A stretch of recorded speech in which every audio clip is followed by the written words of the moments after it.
Gen 5 gave us some of the most unique and underrated Pokemon in the entire franchise. From the relentless destruction of Hydreigon to the brute strength of Excadrill, Gen 5 was a solid generation. So, I wanted to see if I was able to beat the hardest Pokemon Bronze copy using only Gen 5 Pokemon. Now, I know Gen 5 is a solid generation, but will it be able to handle the Royal League? Let's get into it. Now, the Gen 5 starter I decided to take on my journey was Oshawott. After receiving my Oshawott, I took on Jake and easily defeated him. After defeating Jake, I defeated every single trainer inside Route 1, but before I can move on to the next city, I was stopped by Jake. Apparently an emergency happened. I went back to my house and I was told that my parents were kidnapped by a group called Team Eclipse. After hearing that sad news, I moved on into the next city, which was Chestnut Town. Once I entered, I was stopped by the strange lady who took me to her house and she stole my necklace. Once I left her house, Jake told me that she ran into the forest. I entered the forest, defeated all his trainers, did a couple raid dens, evolved my Oshawott, and I took her on. I defeated her pretty easily due to the level gap. But anyway, after receiving my necklace back, I went into Sylvan City, easily defeated all the trainers, and took on my first gym leader, Chad. Now Chad, man, he whooped me so hard, I had to go all the way back to the professor and I bought the rest of the starters. I took Snivy and Tepig under my wing. After getting each of them, I leveled them up to a certain level and then I took on Chad one more time.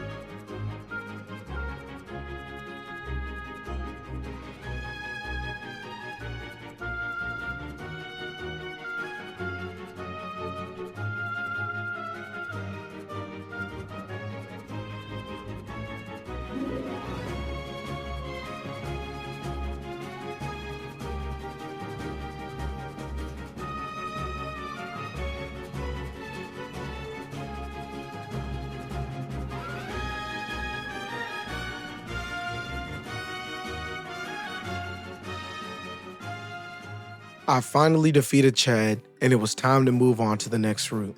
In order to do that, I gave my Pokemon cut down the tree, and moved on into Route 5. Upon entering Route 5, I obtained running shoes, defeated every single trainer, and then ran into Jake. Jake wanted to battle to see how far we got as trainers. After easily defeating Jake, I was able to enter Brimber City. Once I entered Brimber City, the gym leader came up to me in a hurry and was telling me the problems that Team Eclipse was causing within the city. So I entered their hideout, which was inside the volcano, defeated every single one of them, and I entered right before they tried to summon Groudon. I defeated their admin leader, but unfortunately Groudon was still summoned. Luckily, he didn't do anything. I apologized to him, and I went back into the city to challenge the second gym leader. Alright, to start things off, the gym leader sends out Torkoal, which has Drought, which doubles the power of fire type moves and weakens water types. So when I sent out DY and used Waterfall, it didn't do that much damage, but I continued to chip him down, and then I flip turned into my Pignite and just started poking with Arm Thrust and eventually defeated his Torkoal. After the Torkoal, he sends out Fletchinder and he defeats my Pignite. After that, I sent out Servine and he defeats my Servine pretty easily because it's a grass type. And finally, my strategy worked. I sent out D-Watt and now Drought is gone and I easily one-tapped every single Pokemon that the gym leader threw out and I finally claimed its badge. I moved on to Route 7 and ran into a group of Bidooфs blocking the dam. I went inside this building, defeated all the workers, and their boss told them to fix the dam. They did just that. They fixed the dam, and I moved into Route 8. In Route 8, I met up with Jake.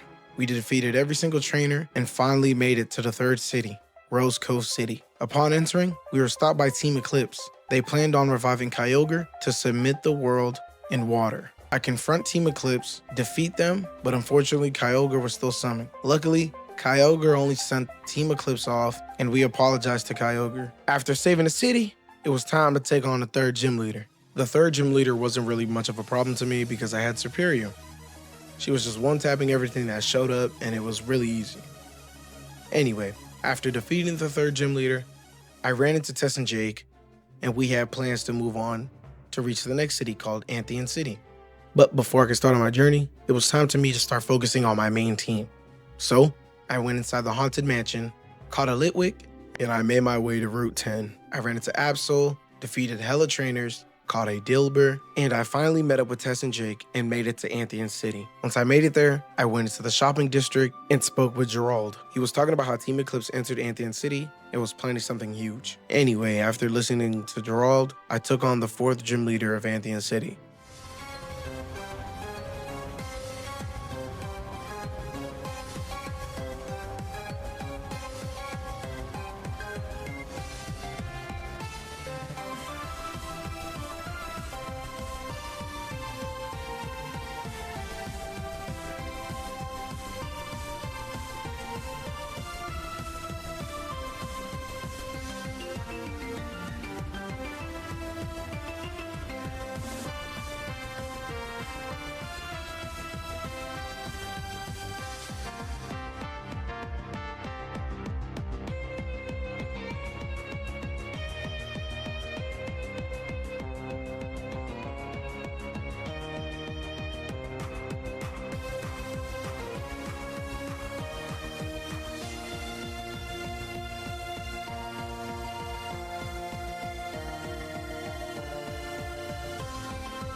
After defeating the 4th gym leader, I walked outside and saw a huge Team Eclipse ship, and Tess and Gerald told me that Jake has been kidnapped by Team Eclipse. In order to stop them, me and Tess entered the sewer, defeated multiple trainers, and ran into the professor. Turns out the professor was a Team Eclipse leader the entire time. After defeating the professor, he fled the scene, leaving a bomb man to destroy Anthean City. Dialga and Palkia show up to revert time and help aid me and Tess save the city. We defeat the bomb man and restored balance within the city. After that long journey, I made my way to Iridia City. There, I went into the old ruins and encountered the gym leader confronting Team Eclipse. Team Eclipse was trying to steal an ancient artifact, but me and the gym leader stopped them from doing so. After that altercation, I finally challenged the 5th gym leader. The 5th gym leader wasn't really a problem. My Chandelure took out 2 of his Pokemon, and then my Samurott just went to work and defeated the rest. Once I claimed the 5th gym badge, I moved on to Florima City, went inside the gym, did all the challenges, and took on the 6th gym leader. The gym leader really wasn't a challenge due to the fact that I had Chandelure and my Ember. Chandelure was just easily cleaning every single Pokemon that the gym leader threw out, except for the last Pokemon. He couldn't kill Venusaur,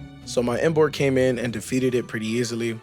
And yeah, after defeating the 6th gym, Tess and Gerald came up to me and told me more whereabouts of Team Eclipse. As I make my way to the next city, Team Eclipse stops me and Tess. Turns out that Jake has been under Team Eclipse this whole time, which is unfortunate. Anyway, after defeating Jake, I moved to Frostville City and take on the 7th gym leader.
After defeating the 7th gym leader, I made my way to Port Deca.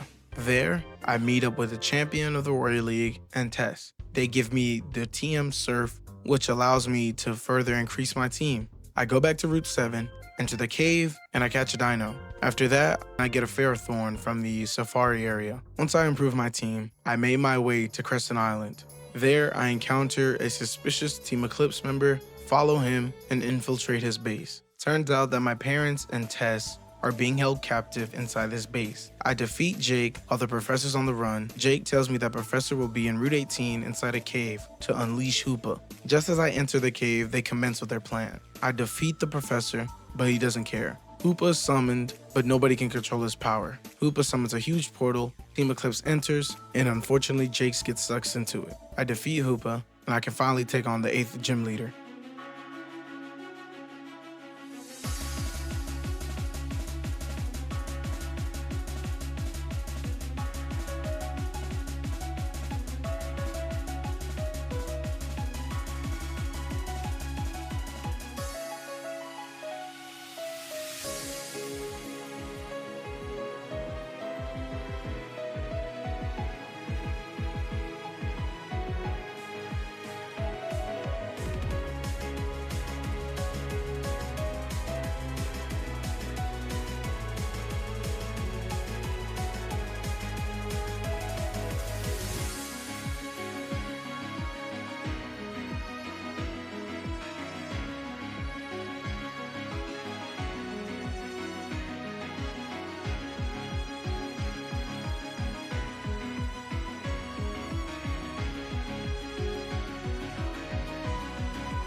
After defeating the 8th gym leader, I finally have all 8 gym badges.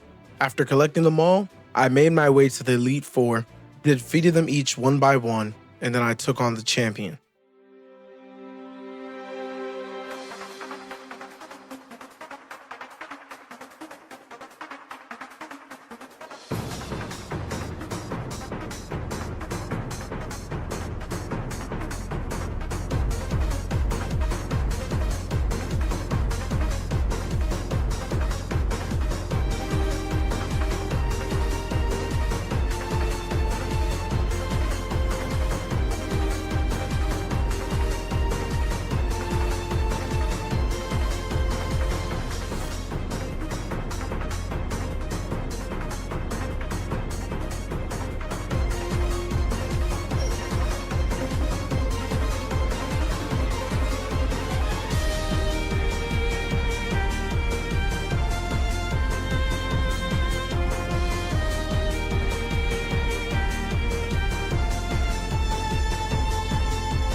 After defeating the champion with his annoying Pokemon, I took on the original Pokemon Brick Bronze creator, Lando. Now his team was absurd. Bro had Mega Alakazam, Arceus, Darkrai, and Rayquaza. Like, bro, chill. With that being said, that didn't stop my Hydreigon, Volcarona, and Chandelier from just destroying his team. After defeating the champion and Lando, me and my team entered the Hall of Fame of the Royal League. And yeah, man, that pretty much concludes this challenge. Let me know in the comments if y'all want more challenges like these. I definitely have some shit in mind. I'm planning on doing Sawyer, maybe Cynthia, see how shit go. You know what I'm saying? And yeah, Appreciate y'all for tuning in, tapping in. Don't forget to like and sub, man. Take care. Peace.